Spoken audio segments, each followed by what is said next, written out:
Summer has a way of slipping by faster than we expect. Between work, vacations, jobs, and time with friends, it's easy to assume there will always be more time later. But before we know it, our teen sons are graduating, moving into adulthood, and building lives of their own. So how do we make the most of the summers we still have together?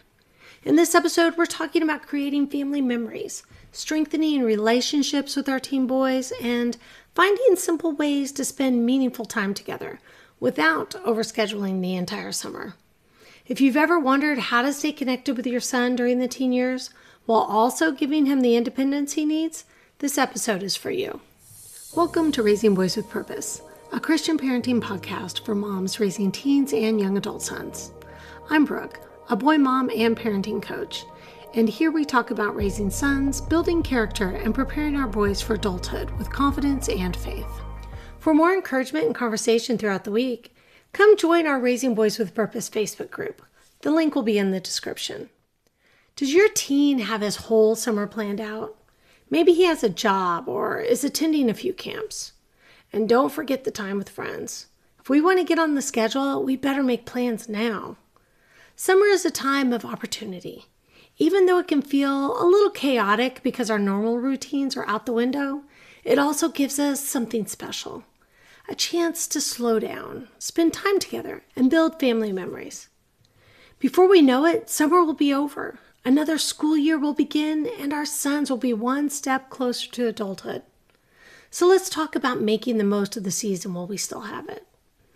Now, we were a family of road trips. My husband has always liked to drive. And with most of our family living out of state, we'd travel to see them at least once a year. If we drove, we'd take the dog and all our stuff, and it was also cheaper. I have so many pictures of the boys in the back of the van, just completely sacked out. They each had their pillows and blankets and had carved out their own little spaces. Since we were all stuck together, we'd spend the first part of every trip just talking. It didn't matter what the topic was, we just needed to get all the words out. Eventually, though, sharing time was over. My husband would turn on the radio and the boys would entertain themselves. Over the years, we went from watching movies along the way to setting up video games to pass the time. We'd stop at state welcome signs to take pictures and compare them to years past. We even created little traditions like gas station cappuccinos. The sweeter, the better, and the only time they got them was on road trips. Looking back, I don't remember every mile we drove or every place we stopped. What I do remember, though, are the little things. The boys asleep in the back of the van, the gas station cappuccinos that somehow tasted amazing, the jokes we still laughed about years later. At the time, those moments felt really ordinary. Now I realize they were the things that made up a childhood, and the memories we made were special. That's one of the reasons I love summer. We don't like to think about it, but our kids grow up fast. Before we know it, they're in high school, and then they're graduating. Then they build lives of their own. And honestly, that's exactly what we're raising them to do. But while they're still at home, we have this window of time. Summer allows us to slow things down enough to enjoy them. Not perfectly, not every day, just intentionally. Before we start making plans, though, it's helpful to think through what is realistic for our family. If we're married, this is a conversation we need to have with our spouse first. Talk about schedules, budgets, and a few possibilities for the summer. It's much easier when both parents are on the same page before bringing everyone else into the discussion. Once we've started that, it's time to sit down as a family and look at the calendar. Every family has different considerations. Are both parents working? Are the teens working? Are there camps to work around? Are we visiting extended family? And what is already set in stone? Instead of trying to squeeze in everything, we're simply looking for opportunities to spend time together. And here's something I've learned over the years. Family memories don't always have to come from the big events. Sometimes it's an afternoon at the beach, a stop for ice cream after dinner, a road trip that wasn't really anything special. What makes it memorable isn't necessarily what we did, it's who we did it with. So let me ask you something. If your son was moving out in a few months, what would you want to make sure you did together this summer? Maybe it's a road trip, like my family. Maybe it's attending a professional baseball game. Maybe it's one last family vacation. Or maybe it's something as simple as sitting on the back porch talking after dinner.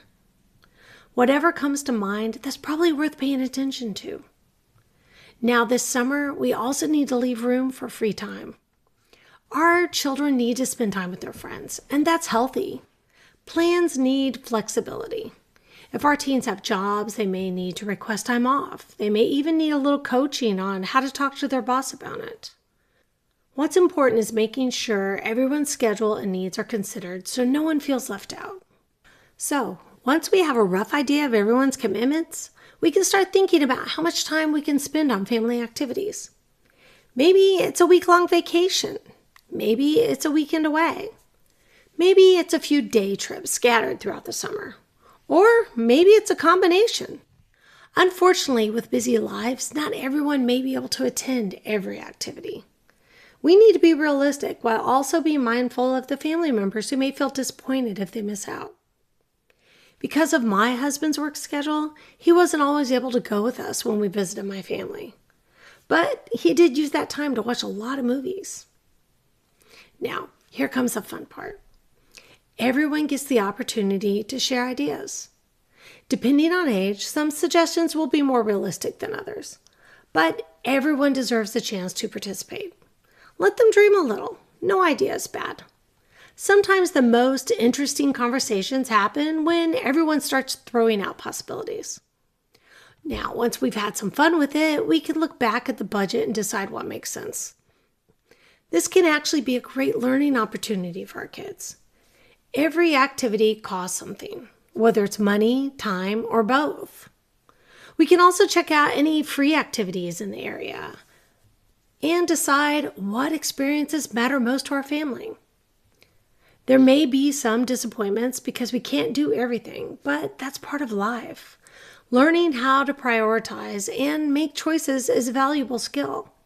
And sometimes we discover that the things everyone is most excited about aren't the most expensive options at all. So as we're planning, we may discover that there are times when our teens are not interested in a particular activity. That's natural. They're growing up and developing interests of their own. By asking for their input and listening to what matters to them, we're communicating something important. Your opinion matters. That doesn't mean they get to make every decision. It simply means they're becoming part of the conversation. And when they help create the plans, they're usually more interested in participating. If there are activities they still don't want to attend, or if something conflicts with another commitment, we may decide to give them some flexibility, so long as they're still involved in family life overall. By listening to them and giving them a little more ownership, we're showing them that we recognize they're growing up. And with maturity comes more opportunities to make decisions. The teen years are an interesting season. We're still parents. We're still providing guidance and direction. But little by little, we're also learning to loosen our grip and give our sons room to grow. Sometimes that can feel bittersweet. But it also gives us the opportunity to enjoy them in a new way, to laugh together, create memories, and spend time with the young men they're becoming. Summer doesn't have to be perfect. You don't need an elaborate vacation or a calendar packed with activities. Maybe it's just a few intentional moments, a weekend away, a day trip, a family tradition, a late night conversation. The goal isn't to do everything. The goal is to enjoy the people that God has given us while they're still gathered around our table. So take advantage of this summer, make a few plans, leave room for spontaneity, and laugh a little more. Because someday you'll look back and realize that these ordinary summer days were actually some of the good old days. If this episode of Raising Boys with Purpose encouraged you, please like this video and subscribe so you don't miss future episodes of this podcast. And if you're raising a teen or young adult son and want encouragement and practical guidance, come join us in the Raising Boys with Purpose Facebook community. The link is below. Thanks for being here today. Now grab your iced coffee, hug your son, and remember, you're raising him with purpose.